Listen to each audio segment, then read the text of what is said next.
Everyone's been telling you this is a conspiracy theory, that the idea of shadowy elites buying up the world is just internet paranoia, that the phrase, "you will own nothing and be happy," is taken out of context, that there's no grand plan orchestrated by billionaires in smoke-filled rooms.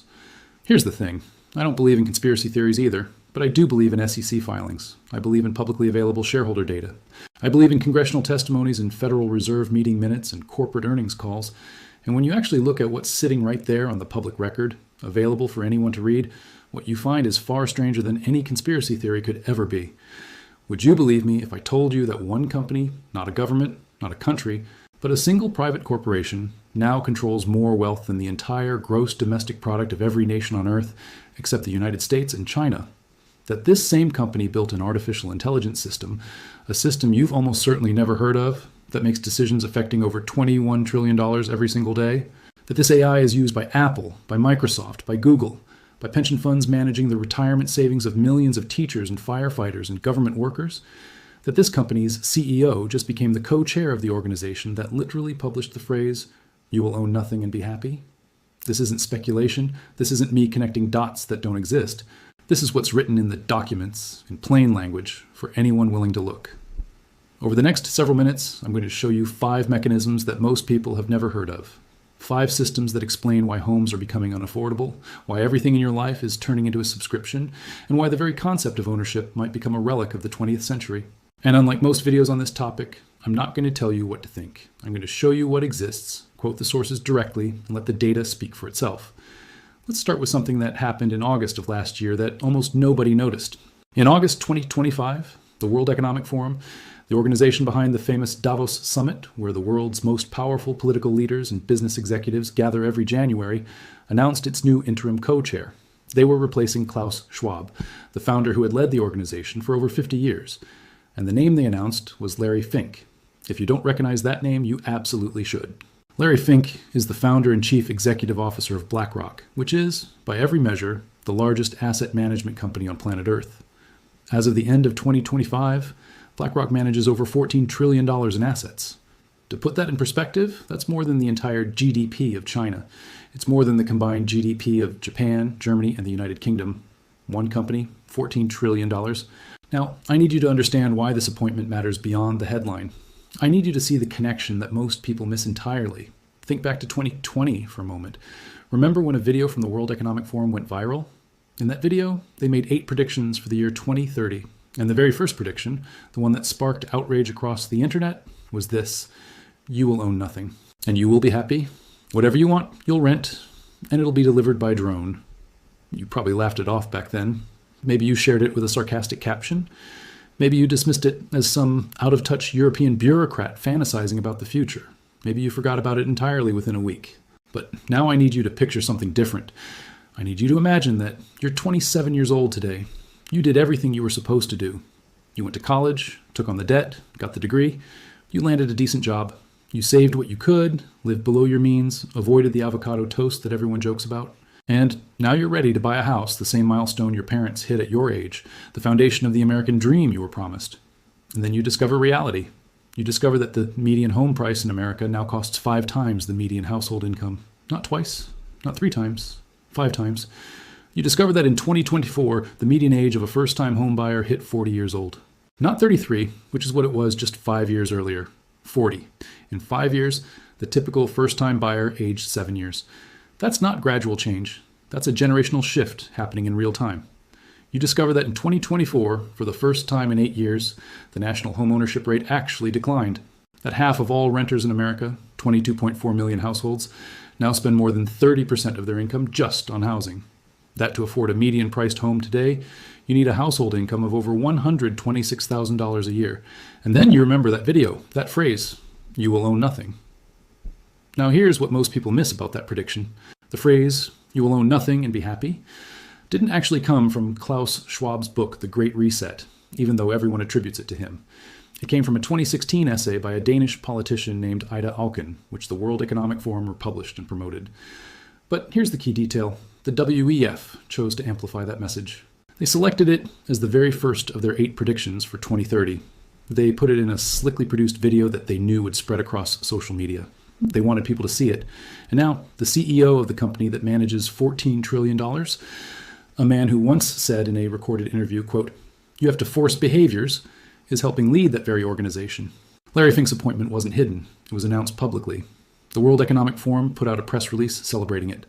They talked about how Fink would help guide the organization into its next chapter, how his expertise in global finance would shape their agenda going forward. I'm not saying Larry Fink sat in a room and drew up a plan for you not to afford a house. That would be a conspiracy theory, and the evidence doesn't support it. What I am saying is that when the CEO of the world's largest asset manager becomes co-chair of the organization that actively promoted the message, you will own nothing. And this happens during the exact era when ownership is collapsing for ordinary people. Maybe it's worth paying attention. Maybe it's worth asking some questions. But here's the thing. What I just showed you is surface level. It's public relations. It's press releases and headlines and appointments that get announced in financial newspapers. The real mechanism, the actual machinery that moves the money and shapes the economy, operates almost entirely in the shadows. And it's not a person giving speeches at Davos. It's a machine called Aladdin. In 1988, Larry Fink was working at First Boston when he lost over $100 million on a single trade. It wasn't because he was stupid or reckless. It was because the risk management tools of that era simply couldn't handle the complexity of modern financial instruments like mortgage-backed securities. The models weren't sophisticated enough. They couldn't see the risks hiding in the data. That loss haunted Fink, and it became the founding trauma of his entire career. He became obsessed with building something better, a system that could truly understand risk, that could process vast amounts of data and spot dangers before they materialized. He founded BlackRock that same year, and his team began building the tool that would become Aladdin. Aladdin stands for Asset, Liability, Debt, and Derivative Investment Network. When most people hear the name BlackRock, they think of a giant investment firm that manages money for rich people and institutions. What they don't realize is that BlackRock is also fundamentally a technology company, and Aladdin is its most important product. Let me paint you a picture of what Aladdin actually is. Imagine a data center, not a glamorous office with glass walls and expensive furniture. A warehouse, basically, filled with rows upon rows of servers in a nondescript building in Wenatchee, Washington. Inside that building, 6,000 computers hum constantly, 24 hours a day, 7 days a week, processing information at a scale that's almost impossible to comprehend. Every single day, those computers pull in data from stock markets around the world, bond markets, currency exchanges, commodity prices. They analyze government policy announcements, central bank meeting minutes, economic indicators from dozens of countries. They factor in weather patterns, because weather affects agriculture and energy and shipping. They monitor geopolitical events, because a conflict in the Middle East affects oil prices, which affects transportation costs, which affects corporate earnings. They even analyze satellite imagery, tracking the number of cars in shopping mall parking lots to gauge consumer spending. Every day, Aladdin runs over 5,000 stress tests, simulating what would happen to portfolios under various disaster scenarios. What if interest rates spike? What if China invades Taiwan? What if there's another pandemic? Every week, it performs 180 million option-adjusted calculations. It monitors over 2,000 distinct risk factors simultaneously. And here's the number that should make you sit up in your chair. The decisions that Aladdin helps guide affect over $21 trillion in assets. Let me say that again because it's important. $21 trillion. That's more than the entire GDP of the United States. That's not just BlackRock's own $14 trillion. That's money from hundreds of other institutions that license Aladdin to manage their own portfolios. Apple uses Aladdin. Microsoft uses Aladdin. Google's parent company Alphabet uses Aladdin. Major pension funds that manage the retirement savings of teachers in California and firefighters in New York and government workers across the country, they use Aladdin. Insurance companies use it. Sovereign wealth funds use it. Central banks use it. The Federal Reserve has used Aladdin. The Swiss National Bank has used it. The Bank of Israel has used it. When the government of Greece was trying to restructure its debt during the European financial crisis, they brought in BlackRock and Aladdin to analyze the situation. One estimate suggests that assets monitored through Aladdin represent roughly 10% of all the stocks and bonds on Earth. 10% of the entire global financial system flows through one piece of software, built by one company, running in data centers that most people have never heard of. Now, here's the mechanism you need to understand, the part that even sophisticated financial professionals sometimes miss. When that many institutions use the same risk management system, they start seeing the same risks at the same time. They start making similar decisions. When Aladdin flags a particular bond as risky, it's not just BlackRock that reacts. It's everyone using the system. They all see the same warning. They all start selling at the same time. Critics have called this a monoculture of risk.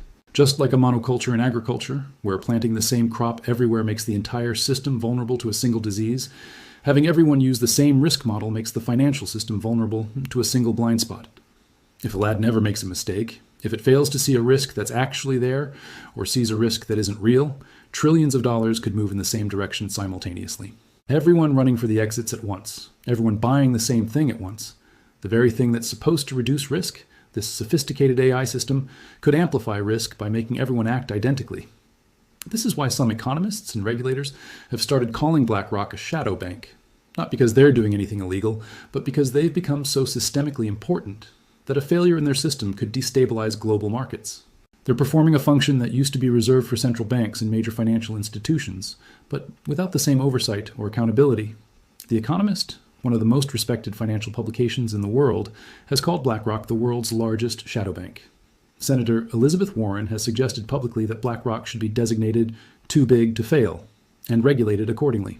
But they're not technically a bank. They're not subject to the same capital requirements, the same stress tests, the same regulatory scrutiny. They exist in this gray zone where their influence is enormous, but their accountability is murky. And here's what makes this even more complex. BlackRock doesn't just manage money through Aladdin. They also own shares, significant shares, in almost every major company you interact with daily. When you buy an index fund, something like an ETF that tracks the S&P 500, you're not just getting diversification. You're also delegating your voting rights to whoever manages that fund. You might not realize it, but when you invest in an index fund, you're essentially saying, I trust you to vote my shares at shareholder meetings.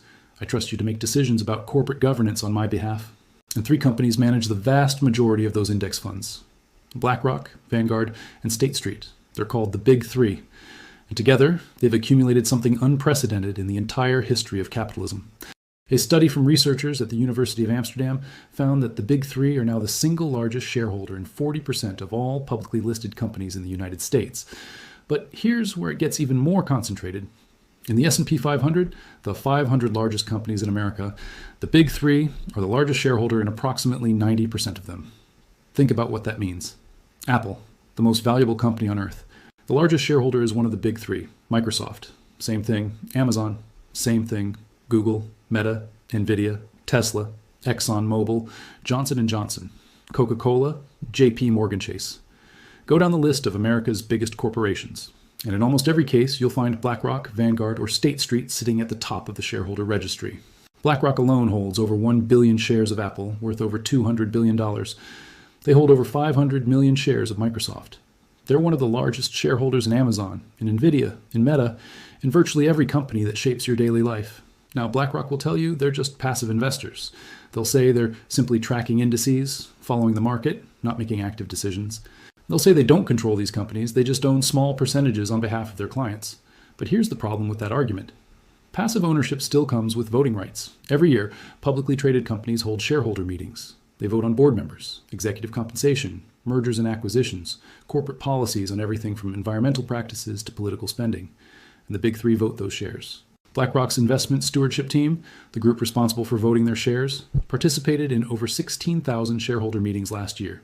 They voted on over 150,000 individual proposals. That's not passive. That's active governance on a massive scale. Larry Fink himself has become famous, or infamous depending on your perspective, for his annual letters to CEOs. Every year, he writes an open letter explaining what BlackRock expects from the companies they invest in. These letters move markets. When Fink declared in 2020 that climate change was a financial risk and that BlackRock would start factoring it into their investment decisions, corporate America scrambled to respond. When he promoted ESG investing, environmental, social, and governance factors, companies rushed to improve their scores. Some celebrated this as responsible capitalism. Others called it woke capitalism and accused Fink of using other people as money to push a political agenda. But regardless of where you stand on that debate, the underlying reality is undeniable. One person running one company has extraordinary influence over how major corporations behave. Some economists now argue that this level of concentrated ownership creates what they call common ownership problems. Here's the logic. If the same shareholders own significant stakes in competing companies, say both United Airlines and Delta, both Verizon and AT&T, both Citibank and JP Morgan, do those shareholders really want aggressive competition? Competition drives down prices, which is great for consumers but can hurt profits. If you own both competitors, you might prefer comfortable coexistence over cutthroat rivalry. Academic studies have suggested that airfare is somewhere between 3 and 10% higher because of common ownership among major airlines. Similar patterns have been documented in banking, in pharmaceuticals, in other concentrated industries. The same handful of shareholders own everyone, and mysteriously, aggressive competition seems to soften. I want to be clear that this isn't about anyone breaking the law. It's an emergent property of how passive investing works at scale. When trillions of dollars flow into index funds, they automatically buy shares in everything, including competitors. Nobody sat in a room and planned for this, but the result is the same. A handful of institutions now wield extraordinary influence over corporate America, and the lines between passive investor and active controller are blurrier than they've ever been. But the concentration of ownership in the private sector is only part of the story. What makes BlackRock truly unique is their relationship with the government, and this is where things get really uncomfortable. In August 2019, months before COVID-19 emerged, months before anyone outside of epidemiology knew a crisis was coming, a group of former central bankers released a paper at the Federal Reserve's annual Jackson Hole Conference. This is the most important gathering of central bankers in the world, the event where major monetary policy shifts are often announced. The paper proposed something called going direct. The authors argued that in the next financial crisis, traditional monetary policy, cutting interest rates, buying government bonds, wouldn't be enough. Central banks would need to bypass traditional banking channels and inject money directly into the economy through massive purchases of corporate debt and other assets. The paper was detailed and technical. It laid out exactly how such a program could work, what assets could be purchased, how the operations could be structured. It was essentially a blueprint for a new kind of bailout. The authors of this paper worked for one company. All of them had left senior positions at various central banks and joined BlackRock's advisory division. Stanley Fischer, a former vice chairman of the Federal Reserve, Philip Hildebrand, a former chairman of the Swiss National Bank, Jean Boivin, a former deputy governor of the Bank of Canada. They wrote the plan while on BlackRock's payroll. Fast forward 7 months. It's March 2020. The world is shutting down. Stock markets are in free fall, experiencing some of the worst days since 1929. And something truly frightening is happening in the Treasury market, the market for United States government debt, which is supposed to be the safest, most liquid market on earth. The Treasury market is seizing up. Investors are dumping everything, even treasuries, to raise cash. There are no buyers. The foundation of the global financial system is cracking. That weekend, Treasury Secretary Steven Mnuchin was on the phone constantly, trying to coordinate a response. According to his call logs, he spoke to Federal Reserve Chair Jerome Powell 9 times over those 2 days. And the next person he spoke to most frequently? Larry Fink, 5 times over the weekend, more than any other private sector figure. By Monday morning, March 23rd, 2020, the Federal Reserve announced unprecedented measures. They would buy Treasury bonds in unlimited quantities. They would purchase mortgage-backed securities. And for the first time in history, they would buy corporate bonds. They would purchase exchange-traded funds. The Central Bank of the United States was going to directly prop up the corporate debt market. It was exactly what the Going Direct paper had proposed.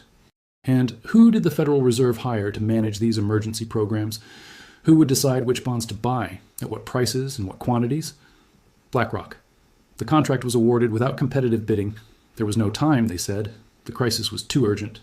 BlackRock's Financial Markets Advisory Division was given control of programs that would ultimately involve hundreds of billions of dollars. Here's where the conflict of interest becomes impossible to ignore. Among the assets the Federal Reserve authorized BlackRock to buy were corporate bond ETFs, exchange-traded funds that hold baskets of corporate debt. And among the largest corporate bond ETFs in the world are BlackRock's own iShares funds. BlackRock was now in a position to buy its own products using Federal Reserve money. They could prop up the prices of their own ETFs, which would benefit BlackRock's bottom line and the clients invested in those funds.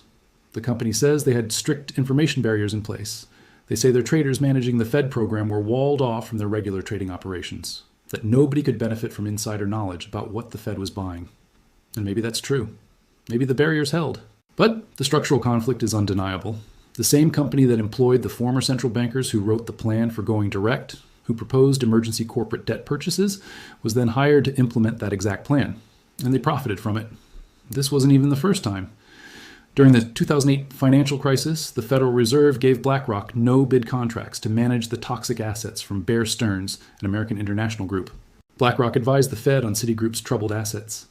They evaluated the portfolios of Fannie Mae and Freddie Mac after the government seized those entities.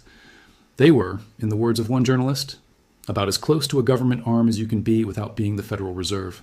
Contact logs from the 2007 to 2008 period show that Larry Fink spoke with Treasury Secretary Hank Paulson, the former Goldman Sachs CEO, 21 times in just 4 months, sometimes twice in a single day.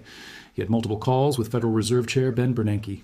The revolving door between BlackRock and government has been spinning for nearly 2 decades. Think about what this means. In the moments of crisis, the moments that reshape economies and determine who wins and who loses, BlackRock isn't just a participant in the market. They're not just another firm trying to survive. They're the operator. They're managing the bailout itself. They're on both sides of the trade.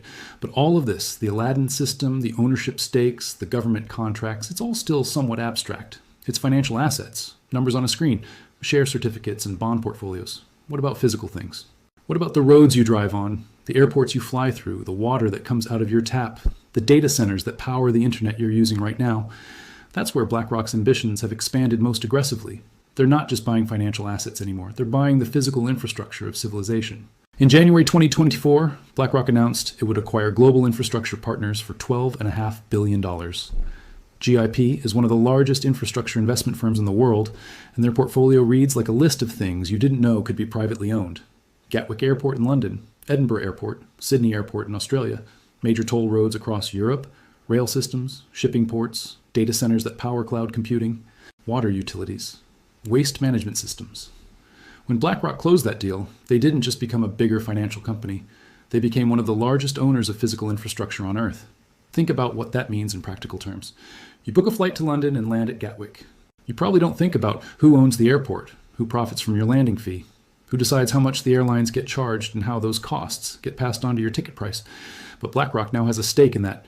You drive on a toll road in Australia or Spain or Italy.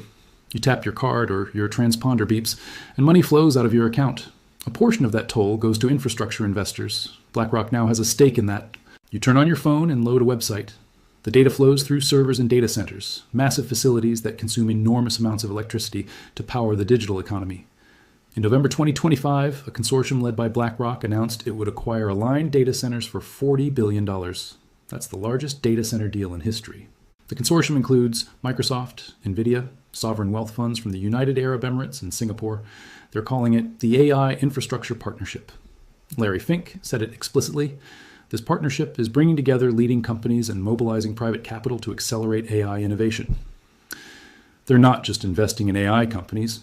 They're buying the physical infrastructure that AI runs on, the buildings, the servers, the electricity connections, the literal hardware of the artificial intelligence revolution. Now here's the pattern you need to see, the logic that ties all of this together. Governments around the world are broke. National debts have tripled since the 1970s. In the United States, the federal debt is over $34 trillion. The interest payments alone consume a huge portion of the federal budget. State and local governments are stretched thin, struggling to maintain roads and bridges and water systems that were built decades ago and are now crumbling. These governments cannot afford to build and maintain the infrastructure their economies need. They can't fund the data centers required for AI. They can't upgrade the power grids for electric vehicles. They can't build the ports and airports and toll roads that modern commerce requires. But someone can. Private capital can. Companies like BlackRock can. McKinsey, the consulting firm, estimates that $85 trillion in infrastructure investment will be needed globally over the next 15 years. That's not a typo. $85 trillion for power grids, for transportation networks, for data centers, for water systems, for all the physical stuff that makes modern life possible. BlackRock is positioning itself to fill that gap. They're buying airports and toll roads and data centers and water utilities. They're building relationships with governments desperate for capital. They're creating investment vehicles that let pension funds and sovereign wealth funds and wealthy individuals participate in infrastructure ownership. And here's the thing about infrastructure. You have no choice but to use it. You can choose not to buy a particular stock. You can choose not to shop at a particular store. But you can't choose not to use roads. You can't choose not to use electricity. You can't choose not to use water. You can't choose not to use the internet. Infrastructure is, by definition, essential, inescapable. Everyone must pay. When private capital owns infrastructure, they're not just making an investment, they're acquiring a toll booth on modern life. A piece of every transaction that flows through the systems everyone depends on. This brings us back to where we started. You will own nothing and be happy. I don't think anyone is going to come to your house and confiscate your possessions. That's not how this works. It's not dramatic, it's not sudden, it's not visible, it's economic, it's gradual. It's almost invisible unless you know what to look for. It's the fact that the median home now requires an income of $126,000 a year to afford, while the median household earns far less than that. It's the fact that the median first-time homebuyer age jumped from 33 to 40 in just 5 years. It is the fact that half of all renters spend more than 30% of their income on housing, and many spend more than 50%. It's the fact that everything is becoming a subscription. Software you used to buy once now requires monthly payments forever. Cars you used to own are increasingly leased. Entertainment you used to purchase is now streamed for a monthly fee. Storage, productivity tools, music, movies, news, fitness programs, everything is becoming a service you rent rather than a product you own. It's the fact that the infrastructure of daily life, the roads and airports and utilities and data centers, is increasingly owned by private investment firms that expect returns. Returns that come from fees and tolls and charges that get built into the cost of everything. You don't lose ownership through confiscation. You lose it through economics, through pricing, through the slow, steady erosion of what's affordable for an ordinary person. Every month, renters transfer wealth to landlords. Every month, subscribers transfer wealth to platform owners. Every month, users transfer wealth to infrastructure owners. And the compound effect, year after year, decade after decade, is a gradual shift of assets from the many to the few. This isn't a conspiracy. It's not a secret plan hatched in a smoke-filled room. It's something potentially more powerful than that. It's a system that's working exactly as designed, producing exactly the outcomes that the incentives predict, enriching exactly the people who built it. The asset owners win when you don't own, every month, forever. I started this video by saying I don't believe in conspiracy theories, and I stand by that. The evidence doesn't support the idea of a secret cabal meeting in darkness to plot your impoverishment. What the evidence does support is something different, something both less dramatic and more troubling. It supports the idea that incentives matter, that when you have this much concentrated ownership, this much systemic importance, this much access to government, the incentives naturally align toward outcomes that benefit the owners of the system. Not because anyone planned it maliciously, but because that's what's profitable. That's what the structure of the system encourages. Larry Fink's annual letters move markets because he controls trillions in voting power. His company's AI system influences how 10% of global assets are managed. His executives wrote the bailout plan and then got hired to implement it. His firm is buying the physical infrastructure that everyone must use. These aren't secrets, they're public facts. They're in the SEC filings and the press releases and the academic papers and the congressional testimonies. They're hidden in plain sight, obscured not by secrecy but by complexity, by the sheer difficulty of seeing how all the pieces connect. The question isn't whether BlackRock is good or evil. That framing is too simple for a situation this complex. Larry Fink might genuinely believe he's helping people by providing investment opportunities and infrastructure capital. The people who work at BlackRock might be perfectly decent individuals just doing their jobs. The question is systemic. What happens to a society when ownership concentrates to this degree? What happens when a handful of institutions own pieces of everything, manage the retirement savings of everyone, advise the governments that are supposed to regulate them, and buy up the physical infrastructure of daily life? What happens when the incentives of the people who run the system diverge so completely from the incentives of the people who live in it? We're running that experiment right now in real time. And you're part of it whether you knew it or not, whether you chose it or not. I've shown you 5 mechanisms: the World Economic Forum connection and the man who now helps lead it, the Aladdin system and its quiet dominance over global finance, the Big Three and their ownership of corporate America, the Federal Reserve relationship and the bailouts BlackRock designs and implements, the infrastructure play and the privatization of the physical world. But understanding a system this large is only the first step. Knowing how it works doesn't automatically tell you what to do about it. Here's the uncomfortable irony. If you have a retirement account, a 401k, an IRA, a pension, you're almost certainly already invested in the system. Your money is probably flowing through these exact mechanisms right now. You might own shares in BlackRock itself through an index fund. You're simultaneously a participant in and a subject of the very structure I've been describing. That creates a new problem. Now that you understand how the system works, what do you actually do? How do you invest for your own future when the investment system itself is part of what's making the future harder? How do you save for retirement when your savings are being managed by the same entities that are making retirement more expensive? How do you participate in the economy when the economy is structured to transfer wealth from participants to owners? Those questions don't have easy answers. They require understanding not just the big picture I've laid out here, but the specific details of your own financial situation, where your money actually goes, what fees you're actually paying, how your shareholder votes are actually being cast, what alternatives actually exist. That's what I'm going to break down next. The practical side, the tools to trace your own investment chain, the questions to ask your 401k provider, the options that exist outside the traditional system. Because understanding the problem is necessary, but it's not sufficient.